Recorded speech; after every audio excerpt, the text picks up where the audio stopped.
Concentration is the father of thoroughness, and it is the mother of your faculty. Means concentration is the main thing that you have to come with aid to do any task. So further in this book, Mastery of Destiny, we'll be exaggerating the depth of concentration. So please do not subscribe if you don't want to get any knowledge from it, or just for the sake of listening it, you're doing it and not implementing. Otherwise, let's make this book very beneficial for you and others. Subscribe, comment, and I would love to hear your suggestions furthermore. In next part, what he's saying, concentration is not doing something. When we talk about concentration, we think of like doing something in a very rigorous way. No, it is the aid in doing something. Means it is the help that is given to you to do something in a better way. Concentration is a tool, is an art, is a workflow that you add to any task to achieve anything. Concentration is not something itself that will be the original work. Concentration is the tool, the small additional tool when you are taking on some task. Concentration helps you refining your task in the best possible way. Because of concentration, your will is strengthened, you stray away all distractions. That's why concentration is the key factor and the mother of all faculties. The greatest enemies of your concentrations are your wavering thoughts, your diffused thoughts that is scattered around your mind. These are the most common and the worst enemies for your concentration, your power of concentration. You cannot concentrate with having scattered thought, diffused thoughts, wavering thoughts around you or inside you. Whatever you have to do, you have to learn the art. It is not like by default. It is the thing that you have to learn. Again, I have to say that in the last lecture, I said labor is needed. I think not in the last lecture, I read it last night, in fact, in another book, my mistake. I read in another book that labor is needed. Without labor, you'll never be able to do that. So what is labor?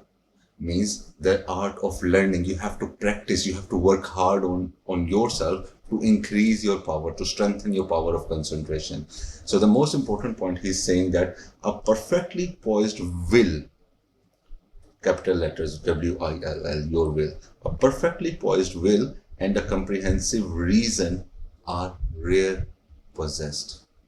Means these combination, your perfect will and with logical reasoning attached to it, are rarely possessed. You cannot find every second person in the world that is having these two combination in one go. You might think that they have, but most of them they don't. When you see this combination, you will see a rare personality. That means you are having the company of a rare personality. Me? Okay, you can say that, all right, if you want to, but jokes apart. But that is the combination you have to develop for yourself. Not only within others you have to see. You have to see to learn it from others and adopt. Then he says, great enemy of concentration is wandering capacity in oneself. So it's in yourself. Scattered and diffused thoughts are weak and useless. They make us useless as well. So thoughts marshaled, commanded and directed upon a given point are invincible. This is the point from today's lesson you have to take on. Rest of the things are the additional parts, are the top up for learning about concentration and strengthening your concentration power. The main part is what will happen if you do that. Always see what you will become once you do that. Not see how I'm going to do that. First, you have to see that what you will be achieving. What he's saying, the most magnificent line for today's lesson is that thoughts marshaled, commanded and directed upon a given point are invincible.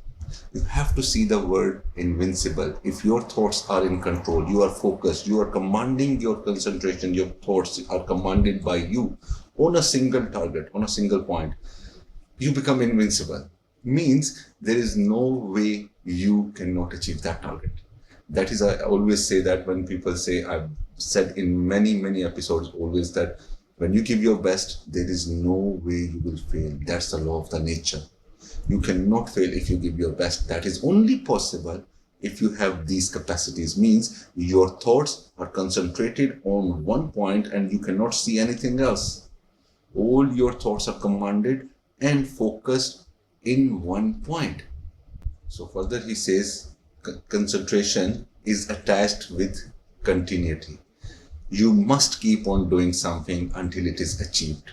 You cannot stop. You cannot give the amount of failures to the level of completion or success equivalent to each other. The weightage you cannot give it to each other, that I have failed this many times so I should give up. No, there is no way you should stop until you have achieved your target. So what you should be doing is you should be continuing till you achieve your target. This is part of the concentration. So if you stop, that means you haven't learned, because what next line he is explaining is that it is not easy to achieve bigger things. Same like concentration. So if it was easy for everyone to be concentrating on everything. That means it is very difficult to learn the art of concentrating. That is why it is difficult, and that is why you have to work hard on it to learn. And then you will be able to do and accumulate a power where you will not be giving up until you are completed in a task. You will never give up until you complete a task. So what you have to focus? One thing. Completing the task until it is complete. Completing the task, keep on doing it until it is done, until you have reached the target. Hopefully that made sense. Let's further on dive into the next chapter in this book. The writer further gives us 4 parts of concentrations, that how to achieve that level. What levels are there to achieve the highest level of concentration? So 4 parts he's saying, and he's saying once you are at the level of 4th part, you are the highest level. That is called activity. But let's talk about the first, second, third and fourth in order. The first part is attention. Second is contemplation. Third is abstraction. Fourth is activity. I will discuss that. But first he's saying that in the first part, it is going to be slow. But after you have completed the second, the third, but once you are at the 4th part, what's going to happen? Your mind is at a very highest state of activity. But that does not mean you will be stressed. Your mind is active at the highest level, at the 4th activity part. But your face will be at a very calm situation. That's the art of learning the practice of concentration. By doing it again and again through certain steps, not just focusing on one thing randomly, no, through certain steps. So your mind becomes so aggressively active at the highest level possible, but your face will not be presenting it. You will be apparently at a very calm stage. So let's discuss all these 4 things quickly. In the first part, the first stage, attention, leads to usefulness, means you are using all your faculties. You start learning how to use them rather than keeping them stray and scattered. Second part, contemplation, leads to skill, ability and talent. This is the part where you become the master of your craft. Whatever field you are working in, you are working in IT, you are working in doctorate, any other field, doesn't matter, law, any other thing, you master your skill set. Because without mastering your skill set, what you are going to concentrate on? The third part is abstraction, leads to originality and genius. That is where you use the skill set and give it the form of originality and being a genius you are showing to the world. Why and how? When you're having a skill set, every other person is having certain skill set the same way you are having. A doctor is there, 10 other doctors are there, but 10 or thousands of doctors are there, hundreds of thousands. But very few become and leave a mark on the society. That is called a genius. They have the same knowledge, but they use that in an abstract way, in a very, very cumulative way, that they become genius. We label them as genius. But now the last part. The last part is activity. Activity. Now activity, we think that moving. No, here is the activity about mind. Leads to mastery and power and makes leaders and teachers of man. This is not a teacher that we see every day in our classrooms. This is called a leader. When your mind is in active state, after going through all first three stages, then your mind cannot go to the fourth stage directly. You have to go through all three stages first, and then the fourth stage of activity is started. What you have to do is, then you will see and realize that you are a leader. Then you don't have to say that then. You don't have to tell anyone. You automatically become a leader. You are a teacher of men. What is a leader? A teacher of men. People who are following a certain person, the leader.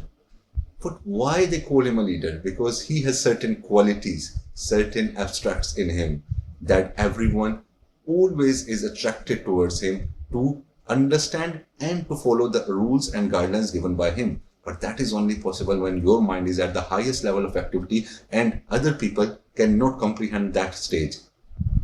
That's where you make the difference.